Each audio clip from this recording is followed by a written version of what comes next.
10 minutes into Hong Kong Airport. The weather there is still fine. We expect the landing at 3:40, subject to 1302. The RAF claims it's the only major airline that has never had an accident. And as we weaved in and out of the skyscrapers, I hoped that the record wasn't about to be broken.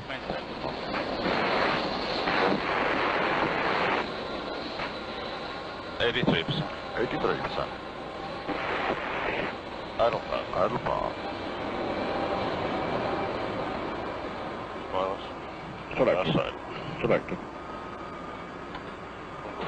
Selected. Z-Star ferries ply between Hong Kong Island and Kowloon on the mainland. It costs about 2.5 pence first class, which is the cheapest, if not the only cheap thing in the colony. Hong Kong is no longer the bargain basement of the world.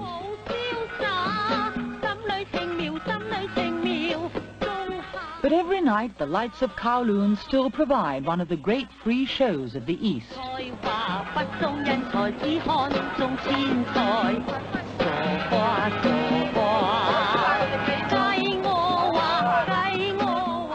Helen said she'd take me to a place where you can still get a bargain.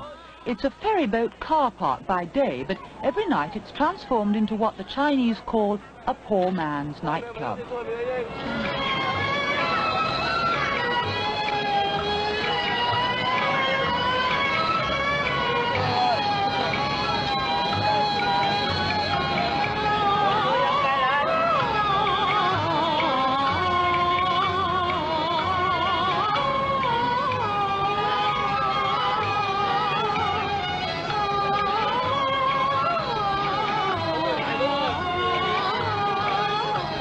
Of keeping fit.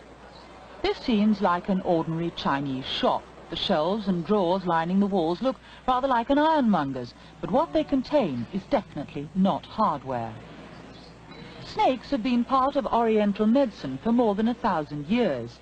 If you eat the flesh of a snake mixed with that of a civet cat before the start of winter, then you will stay free of coughs and colds.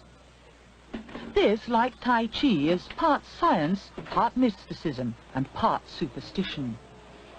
The snake is a live and supple creature, so a medicine from a snake will cure your rheumatism, lumbago, arthritis, and all the diseases that lock the joint. At one time, you could get a train from Hong Kong straight through to China, but not anymore. The furthest you can go is Lo Wu, the last stop in the British Crown colony.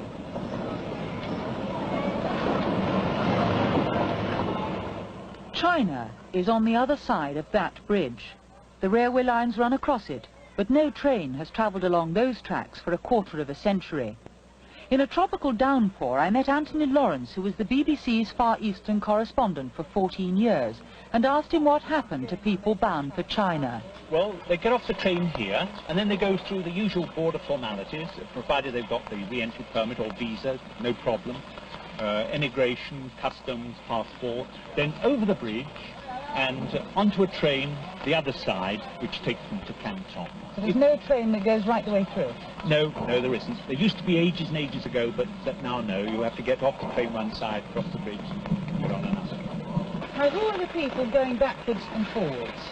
Well, they're all kinds. From Hong Kong to mainland China, there are a lot of people who go to visit their relatives. Just ordinary, simple people. They can do that. All they want is a paper to permit them to come back into Hong Kong again afterwards. They must get that from the Hong Kong government, otherwise they might have trouble. But as long as they've got this re-entry permit, yes, they can go and visit their relatives in the provinces near to Hong Kong. And is it as easy for people in mainland China to come into Hong Kong? Not as easy, but they can do it. And in fact, there's about 100 people a day, something approaching 100 people a day, coming from China into Hong Kong and staying here, quite legally, legal emigrants. So they're allowed to leave? But nowadays they are. It could change again. Not so many years ago, it was very hard to leave. And you've got to be the right sort of person. If you're old and disabled, oh yes, they'll let you go very easily. But if you're a young, able-bodied chap whose work is needed in the countryside, they won't let